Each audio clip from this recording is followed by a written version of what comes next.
जोशीमठ में हुए भूधसाव के बाद नैनीताल जिले में भी संवेदनशील इलाकों को चिन्हित कर उनके सर्वे करने के निर्देश दिए गए हैं। बलिया नाला प्रकरण हो या फिर ज्योलीकोट क्षेत्र के अंतर्गत आने वाले कई गांव जो भूस्खलन की जद में है, प्रशासन लगातार ऐसे स्थानों का चिन्हीकरण कर रहा है। डीएम धीराज गबर्याल ने बताया कि आलू खेत और अन्य गाँव का भी सर्वे किया गया है, जो कि भूस्खलन प्रभावित क्षेत्र है। इसके लिए वैज्ञानिकों के द्वारा जियोलॉजिकल सर्वे किया जा रहा है। इसके अलावा अति संवेदनशील क्षेत्र बलिया नाला क्षेत्र के निवासियों को अन्यत्र विस्थापित किया जा रहा है और इसके लिए कृषि और सिंचाई विभाग को भी बजट जारी किया जा रहा है। जिलाधिकारी ने कहा कि वैज्ञानिकों की रिपोर्ट और सर्वे का काम पूरा होने के बाद शासन को रिपोर्ट भेजकर अग्रिम कार्रवाई की जाएगी। जगहों पे भूधसाव की स्थिति थी, इसमें आलू खेत एक है और ढूंसेल आपका भीमताल में, तो उसमें जियोलॉजिस्ट से हमने पूरा सर्वे वगैरह करा लिया है और उसमें उन्होंने जो भी सजेशन दिए हैं उसमें एक तो शॉर्ट टर्म मेजर्स अभी हमें तुरंत लेने हैं, तो उसके लिए कृषि विभाग और इरिगेशन डिपार्टमेंट को हम लोगों ने डायरेक्शंस वगैरह दिया है और अभी 2 दिन पहले ही कृषि विभाग द्वारा अपना एस्टीमेट वगैरह सबमिट कर दिया, उसकी स्वीकृति हम लोगों ने जारी कर दी है और इरिगेशन डिपार्टमेंट भी अपना एस्टीमेट वगैरह बना रहा है। तो जैसे एस्टीमेट हमें मिल जाएंगे तो शॉर्ट टर्म मेजर्स जो लेने हम उसको तुरंत ले लेंगे और फ्यूचर के लिए उसमें क्या और आगे कार्रवाई होनी है उसके लिए हमने टोपोग्राफिकल सर्वे वगैरह उसको कराना है।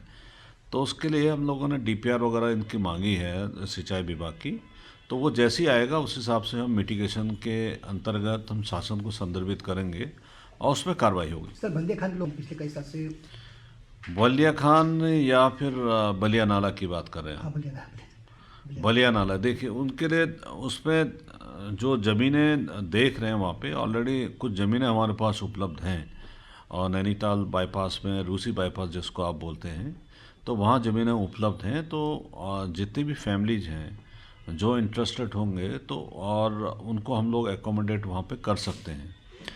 लेकिन नीचे की तरफ इससे पहले भी बलिया नाला के काफ़ी लोगों को विस्थापित किया गया था और उन लोगों को नगर पालिका ने जितने भी रेजिडेंसेस वगैरह बनाए थे तो उसमें उनको आवास वगैरह उपलब्ध कराया गया था। तो उसमें काफ़ी लोग ऐसे हैं जिनको आवास आवंटित किया गया लेकिन वो लोग वहाँ पे गए नहीं हैं।